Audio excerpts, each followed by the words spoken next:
agora nós vamos fazer uma abordagem sobre história da arte na Grécia. Em especial, vamos falar um pouquinho de arquitetura, de escultura e de pintura.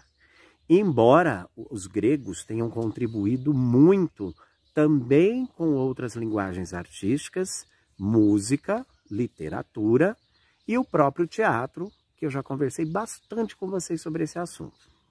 A gente está falando de uma civilização que, entre os primeiros povos chegarem no território, até o período em que a gente vai fazer um estudo, nós estamos falando de uma história muito longa. A história da Grécia, ela é dividida em 5 períodos diferentes. Eu não vou falar com vocês sobre a arte em cada um desses períodos, porque são muitas informações, coisas que talvez nem interessem a vocês.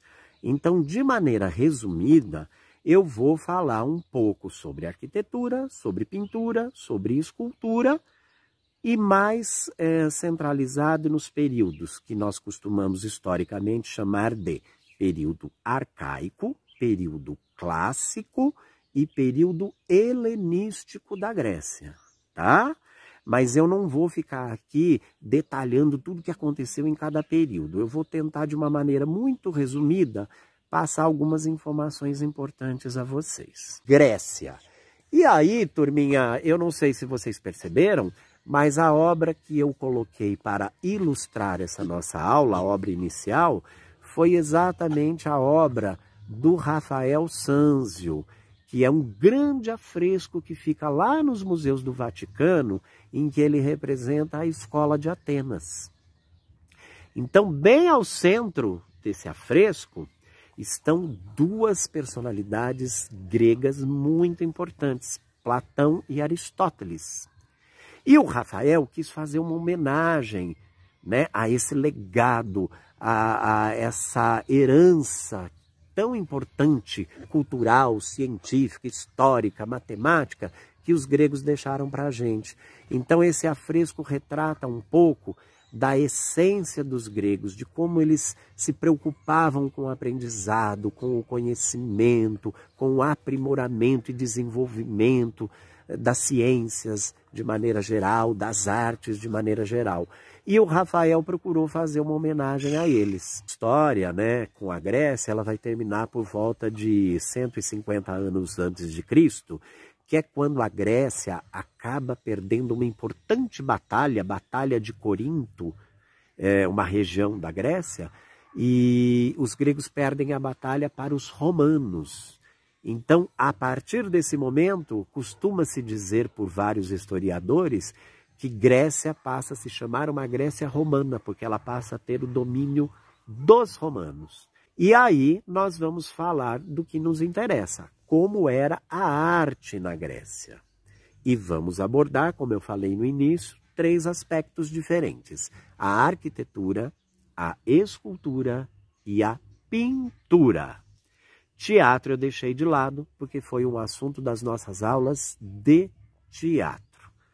Vamos então começar por onde? Por arquitetura. Então, provavelmente, vocês já devam ter visto aqueles templos enormes gregos, né? Partenon, por exemplo, que é um símbolo da cidade de Atenas. E, infelizmente, muitos e muitos desses templos, dessas construções, foram destruídas pelo tempo, né? Como vocês já sabem, é uma civilização bastante antiga. Então pensem, o tempo, a ação do tempo, as chuvas, terremotos, guerras, batalhas e o próprio tempo em si. Infelizmente, muito pouco sobrou dessa história toda para a gente contar. Mas alguns dados, algumas informações são importantes. E ao longo da nossa aula eu vou postando para vocês aqui no canto, e às vezes é por isso que eu fico numa extremidade da tela, tá? Para que eu possa colocar as fotos na outra extremidade, de maneira que vocês acompanhem melhor as aulas. Muito bem, então vamos lá. Primeiramente, os templos gregos, eles tinham várias finalidades: religiosa, Então eles, em homenagem aos deuses, construíam grandes templos da mesma forma que os católicos constroem as suas catedrais, as suas igrejas, homenageando os seus santos, né, a figura de Jesus, de Deus, etc. e tal. Então, esses grandes templos tinham função religiosa, mas também havia os grandes prédios do governo com finalidades políticas, grandes prédios comerciais, e eu vou tentar passar para vocês um pouco mais a questão da religiosidade. Então, primeiramente, os gregos tinham uma preocupação matemática com as suas construções. Os estudos matemáticos ocorriam de uma maneira bastante intensa e aprofundada, porque os templos, além de serem muito grandes, eram muito altos, e os materiais que eram usados, pedra, mármore, calcário, e algumas partes do templo, evidentemente, também com madeira, eram construções muito pesadas, né? Hoje em dia, nós temos uma tecnologia maravilhosa, então você constrói um prédio de 30 andares em um ano, porque você tem guindastes, materiais diversificados, drywall para fazer paredes internas de um apartamento. Então, tudo é mais simples. Naquela época, não, eles não tinham essa tecnologia. Então, a preocupação com os cálculos matemáticos era muito grande, porque havia a questão da sustentação das colunas, dos telhados, né? De maneira que os templos permanecessem ali por muito tempo. Então, basicamente, eles faziam os templos de maneira simétrica. O que quer dizer isso? Se eu dividir uma figura ao meio e obtiver duas metades idênticas, eu tenho, então, assimetria. Vou dar até um exemplo para vocês compreenderem de uma outra maneira essa ideia. Na ginástica olímpica, nós temos uma modalidade que é chamada de barras assimétricas. Elas são diferentes, por isso assimétricas. Então, toda figura que tem duas metades iguais, idênticas, na forma, no peso, no caso dos gregos, a gente costuma dizer que são figuras simétricas, e os templos eles eram matematicamente calculados e simétricos. Bom, dentro dos templos também havia grandes esculturas dos deuses, para que eles fossem louvados, cultuados. E era comum que sacerdotes ou sacerdotisas tomassem conta dos templos, de maneira que eles, digamos assim, mantivessem os templos purificados. Daí a importância das mulheres e dos homens preservarem a virgindade, né? Uma outra curiosidade, vocês vão observar isso em algumas fotografias que eu estou postando, é que os templos nunca ficavam no nível do chão. Havia sempre alguns degraus para que você pudesse entrar no templo. Isso tem realmente um sentido. Os deuses nunca estavam no nível do homem, no nível do humano. Os deuses e as deusas eram superiores. Portanto, eles deveriam estar num lugar acima de nós, com destaque. E se vocês observarem as igrejas católicas, eles fazem uso exatamente da mesma ideia. É um efeito psicológico. Se você vai à Europa, as catedrais, as igrejas todas suspensas, em alguns degraus ao menos, e na parte interna muito altas e muito grandes, de maneira que o homem se sentisse inferiorizado diante do Deus. Então, esse é um detalhe importante, tá?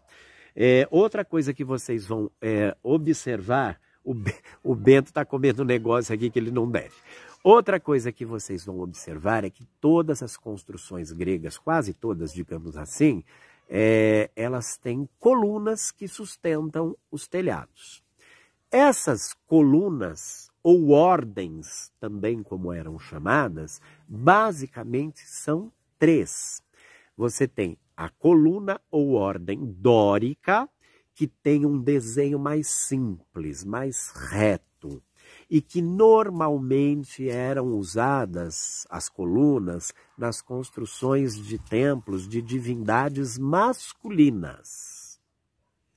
Aí você tem também as colunas jônicas, ou da ordem jônica, que elas têm um elemento decorativo, eu estou postando tudo aqui para vocês verem, mais detalhado, mais, digamos assim, caprichado, mais decorado, que normalmente eram usadas em templos de divindades femininas. E você tem um terceiro tipo de coluna, que é a coluna coríntia, não é corintiana, é coríntia, que ela é bastante decorada, bastante ornamentada.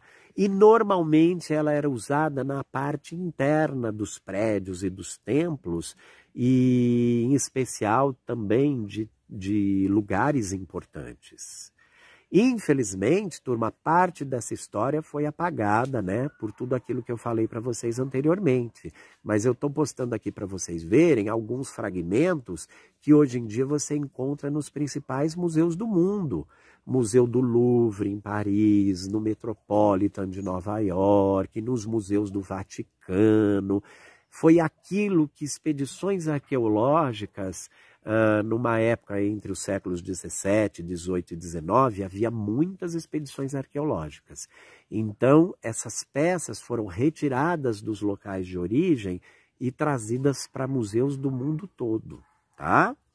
Então, em questão de arquitetura, eu queria mais falar um pouquinho com vocês sobre a questão da espiritualidade, da religiosidade, das divindades, e lembrar a importância dos teatros gregos. A gente falou sobre isso lá nas aulas de teatro, né?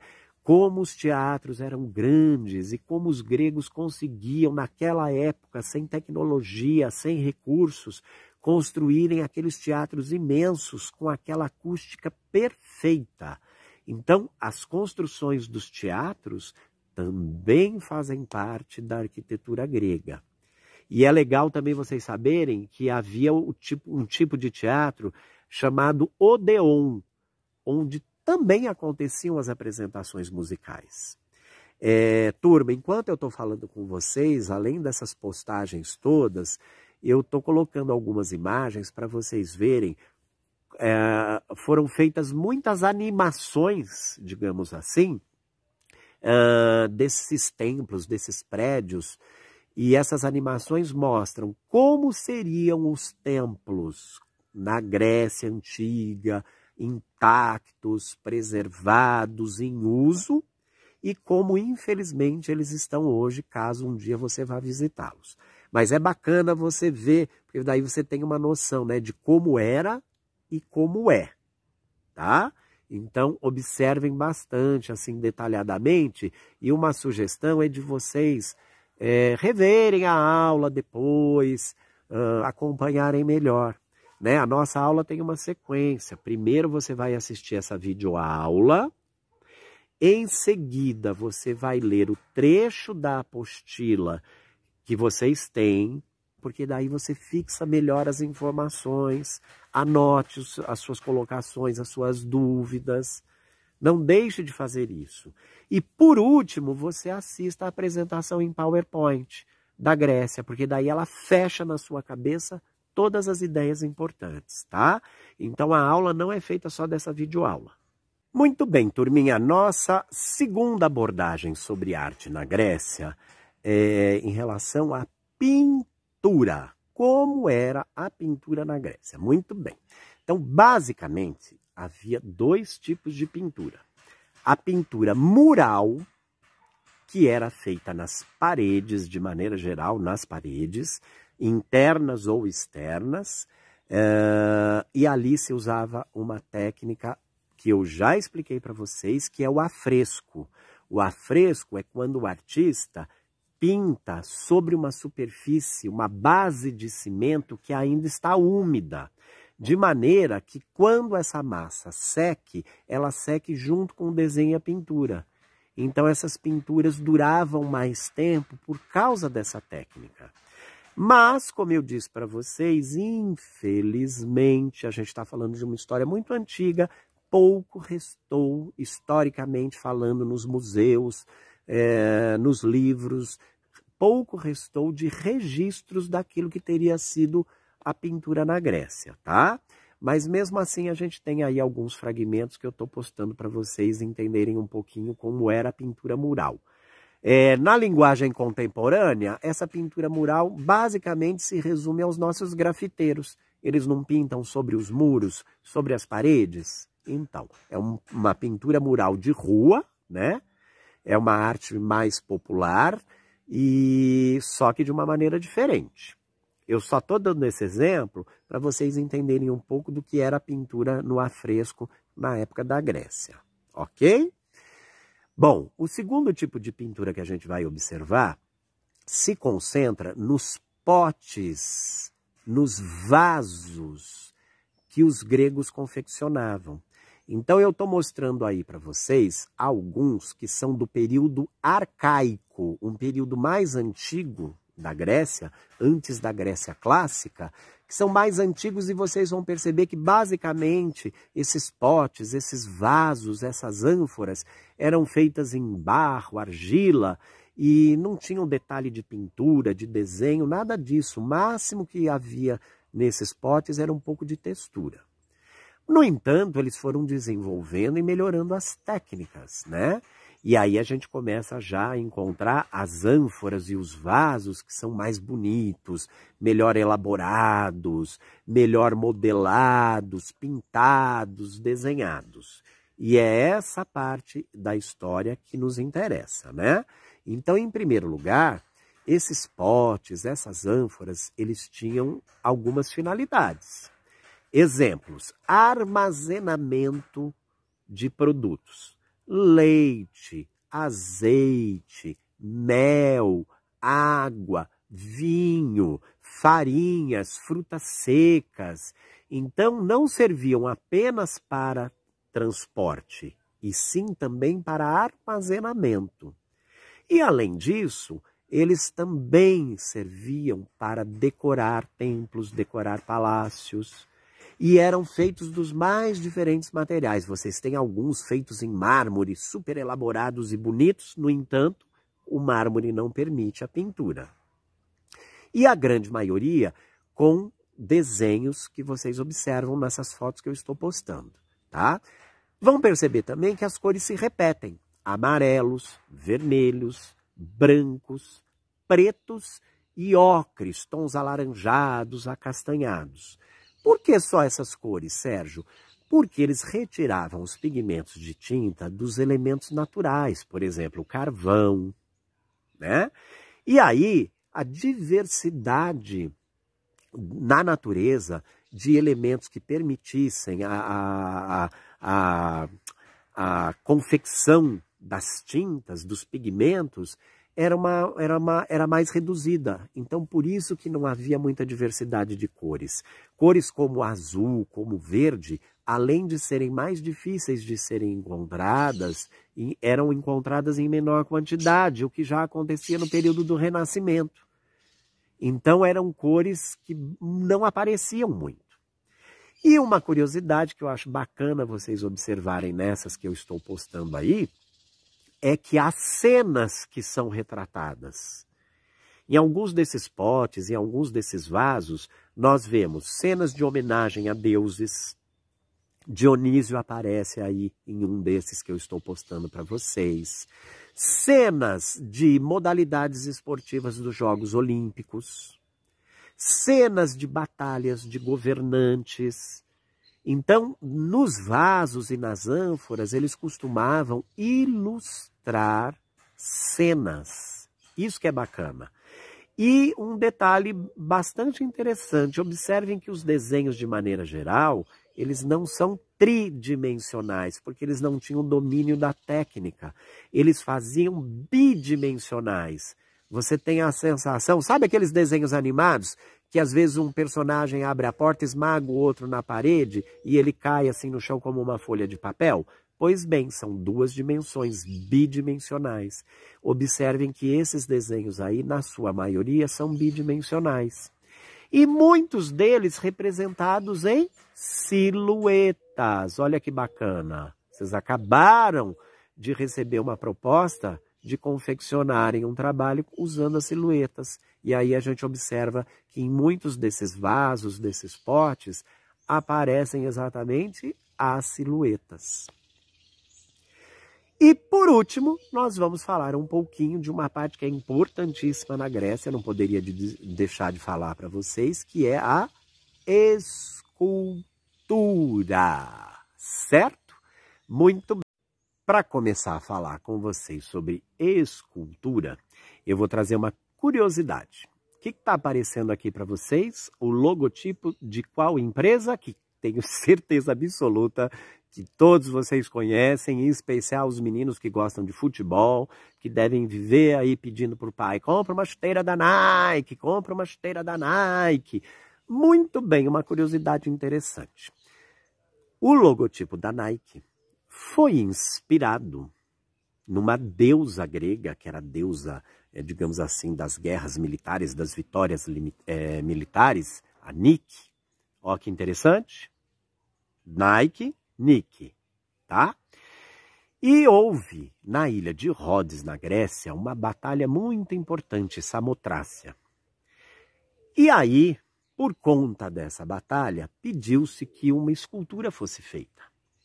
Essa escultura que eu estou postando aqui, Vitória de Samotrácia, tá? E ela hoje, se você for ao Museu do Louvre, em Paris, ela está lá exposta. Várias das esculturas, infelizmente, inclusive essa, quebradas, faltam pernas, faltam braços, faltam partes das esculturas, porque eu já falei para vocês, a gente está falando de obras muito antigas, que sobreviveram ao tempo, às chuvas, às guerras, às batalhas, aos terremotos. Então, infelizmente, o que a gente vê nos museus, de maneira geral, são esculturas não intactas, não inteiras. Mas o que importa é a história dela. Então, olha o que aconteceu. A Nike, em 1971, imagina, vocês não eram nem nascidos, provavelmente, alguns pais e mães também não. A Nike pediu a uma estagiária que trabalhava numa empresa que criasse um logotipo para a empresa. A Nike nem era essa potência que é hoje. Se eu não me engano, o nome dela era Caroline. E aí, ela ia receber X dólares por hora de trabalho para criar um logotipo para a empresa.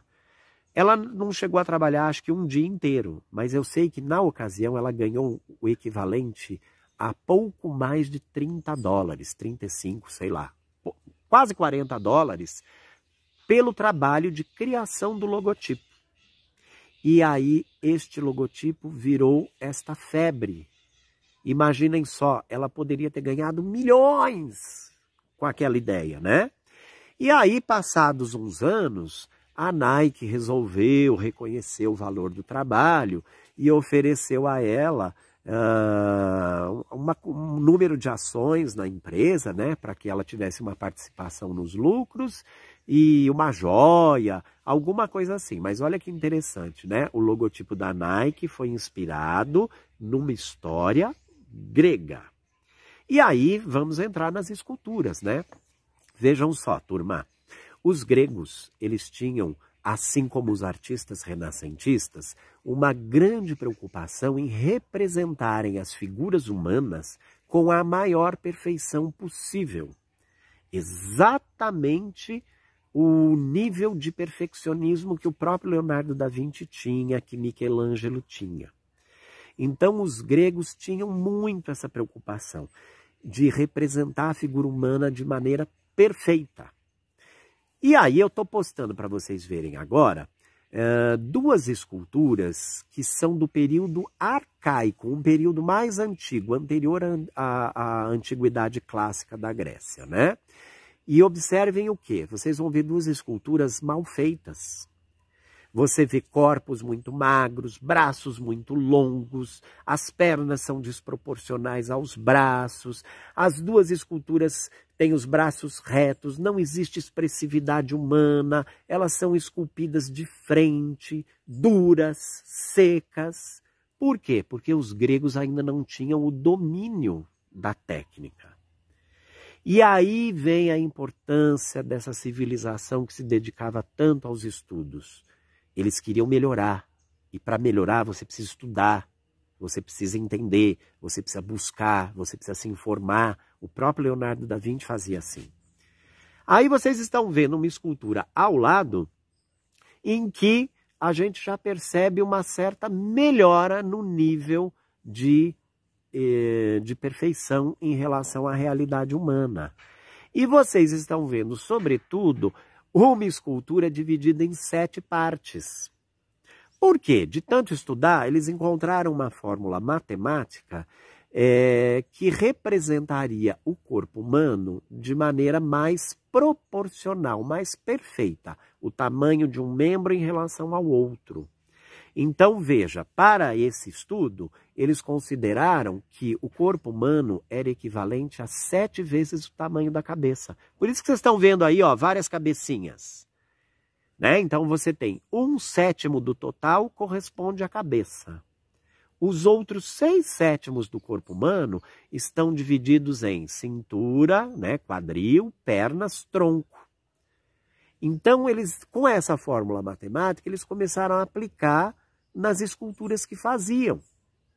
E aí eles vão conseguindo um efeito de perfeição cada vez melhor. E a gente vai vendo que as esculturas vão tendo um nível de qualidade muito maior. Então, isso é importante. No começo também, as esculturas, como eu já disse, eram feitas com as personagens retas, de frente, muito parecidas com as esculturas egípcias. Aos poucos, os gregos vão começando a mudar o posicionamento das personagens. Os corpos começam a aparecer posicionados lateralmente. Os corpos começam a aparecer com movimentos corporais. Exemplo, havia um escultor chamado Policleto, e ele adorava esculpir os deuses e os atletas dos Jogos Olímpicos. Inclusive, ele fazia muitas esculturas dos Jogos Olímpicos, né, de atletas. Tem uma muito famosa do disco. E ele começou a explorar mais a questão da movimentação nas esculturas. Então, o corpo já deixa de aparecer reto, de frente, duro, desproporcional, e ele começa a aparecer em movimento, como se a figura estivesse congelada, digamos assim, né? Como se você congelasse o movimento da figura. Então, vejam, eles vão evoluindo à medida que a história da Grécia vai se passando. Um outro detalhe importante, raramente nas esculturas gregas, a gente vai ver elementos da natureza, você vai ver mais os elementos humanos. Dificilmente nas esculturas gregas aparecerão animais ou elementos da natureza. Eles se preocupavam em reproduzir com perfeição a figura humana. Eles queriam mostrar a beleza do corpo humano, né? E quando você encontra uma escultura em que animais ou elementos da natureza também apareçam, é porque, de maneira geral, são esculturas que representam deuses, semideuses, divindades, que têm um outro conteúdo, uma outra história. E deixei aí, por último, para vocês verem essa escultura que também está no Museu do Louvre, da Vênus de Milo. E deixei por último, por quê? Porque no Renascimento nós falamos sobre o nascimento de Vênus, Botticelli. E quando eu falei em Renascimento com vocês, eu falei assim, gente, os artistas renascentistas se preocupavam em resgatar a herança deixada pelos gregos e pelos romanos e se preocuparam em aperfeiçoar, desenvolver melhor, melhorar tudo aquilo que os gregos e os romanos haviam produzido. E aí a gente vê o Botticelli retratando a Vênus de Milo, só que dessa vez na pintura. E vejam que curioso, ela sobe do fundo numa concha. E se você observar melhor o desenho da pintura da Vênus na pintura de Botticelli, você vai ver que o corpo está praticamente na mesma posição em que essa escultura que eu estou postando aqui para vocês verem. Tá? Meu celular escorregou, desculpa. Turma, por que Vênus de Milo? Se eu não me engano, foi uma expedição francesa que em 1800 e bolinha foi uma expedição arqueológica e na Grécia, próxima à ilha de Milos, eles encontraram essa escultura no fundo do mar. Por isso Vênus de Milo, porque ela foi encontrada na região da ilha de Milos. E aí eles retiraram, obviamente, né? E isso está no Museu do Louvre hoje em Paris. E aí vocês vão falar, nossa, Sérgio, mas todas as esculturas brancas, elas eram feitas em mármore, pedra, e por que tudo branco? Originalmente, nem todas. Eu estou colocando aqui para vocês um exemplo de uma escultura, de como ela está hoje e de como ela seria originalmente. Mas, infelizmente, as tintas não se sustentaram durante tantos séculos nas esculturas. E estou colocando para vocês verem ao longo dessa aula algumas imagens de esculturas, infelizmente, fragmentadas, quebradas. E coloquei até uma urna funerária para vocês verem, que também é um elemento curioso, até relacionado a HQ.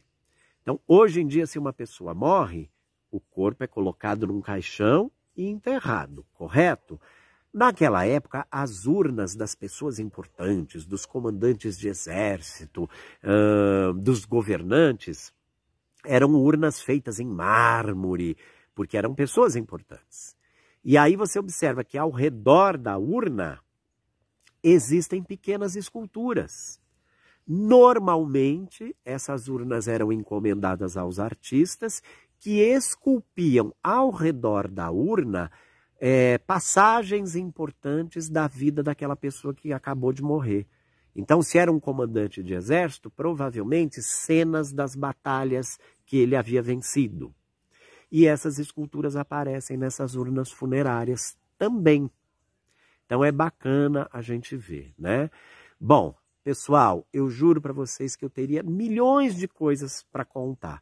Mas eu sei e falei que a aula ficaria longa, mas eu também não quero transformar a aula em um século. Então nós vamos encerrar aqui. Eu espero ter contribuído um pouquinho para o conhecimento e para o aprendizado de vocês.